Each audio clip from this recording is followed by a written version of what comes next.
anatoa nauli hapo hapo, anafanya nini, kila siku ni mipango ya Allah subhanahu wa ta'ala. Kwa hiyo msigombane kuhusiana na riziki zenu. Arrizqu wal ajal maktubani ala lawhi law sabarna lakana arrizqu yatlubuna walakin khuliqna ala al-ajal.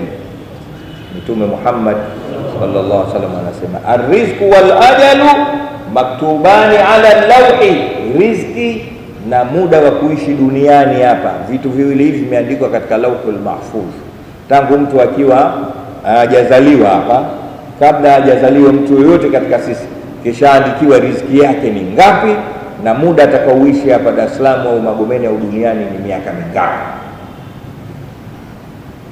Hakuna eti riziki yako unaikuta huko.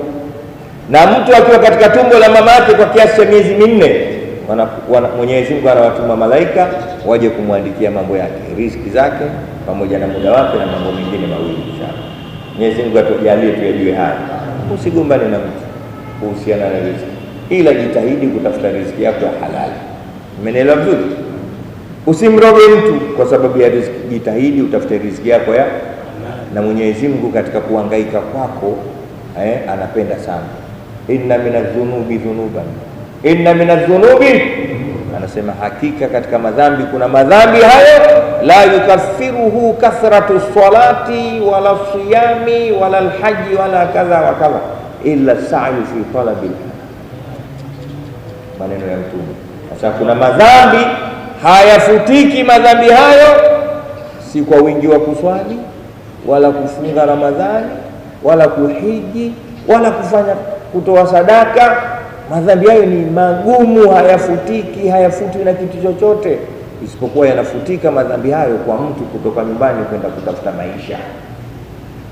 Kitendo cha kutoka nyumbani kila siku unaenda kutafuta maisha yako, miongoni mwa vitu unaupata faida pale ni kufuta madhambi haya. Kwa nini Muislamu hutaki kufanya kazi? Leo eti wasiokuwa na kazi wengi ni Waislamu, wakati ndani yake kule kufanya kazi kwenyewe ni ibada. Kule kufanya kazi mwenyewe ni ibada. Kinachotusumbua tunaikopi kwamba lazima watu wote tufanye kazi fulani. Lazima tufanye kazi? Sio lazima kufanya kazi fulani. Kazi ziko nyingi sana za kufanya, na zote zinaita riziki. Na ukiamua wewe tu kufanya kazi fulani, huenda ukuandikiwa kufanya kazi hiyo. Umeelewa? Wa qul i'malu fa kullun muyassarun lima khuliqa la. Mwenyezi Mungu atafanyeni kazi, lakini kazi hazifanani, kila mmoja ameandikiwa kazi yake. Inna sa'yakum shatta. Au hamjasoma aya hiyo wakati mko chuoni? Inna sa'yakum la shatta, kazi zenu ni tofauti. Huyu fundi charani, yule mjenga nyumba, huyu fundi mitaro. Kuna mtu yani hapati riziki mpaka wakati wa mafuriko, ima mafuriko ya vyoo au mafuriko ya mvua. Wewe uwezi, lakini mwenzio ukimpa ile fungu, anavyoingia kule chini anazama katika choo chako kama kikichwa tunamna hiyo. Ndio Mungu kamwandikia wa kullu muyassarun lima khuliqa la. Tizameni kila mmoja na kazi yake, na wallahi ukigundua kazi yako utaishi vizuri kweli kweli kuliko kuamua kufanya kazi ya mwenzio. Mimi napenda kujitolea mifano mimi. Watu wengi nikitoa mifano mimi hawapendi.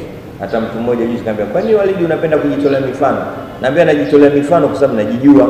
Mimi sikujui wewe, nitakutolea mfano. Najitolea mifano kwa sababu najijua mimi mwenyewe maisha yangu.